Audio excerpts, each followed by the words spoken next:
My today's topic is balancing equation.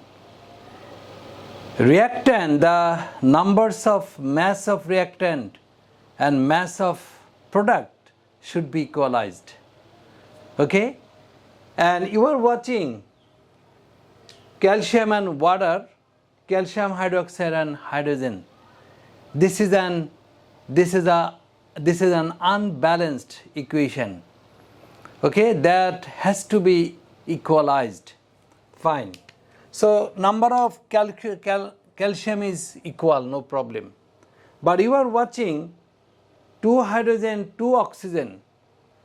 Here 2 hydrogen is okay, but 2 oxygen is not given.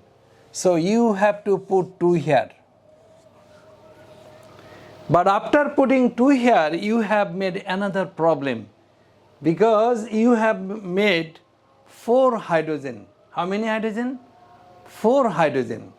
Here 2 hydrogen, here 2 hydrogen, so equalized.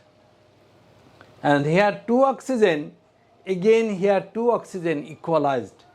Numbers of calcium equal. So the total equation is a balanced equation now.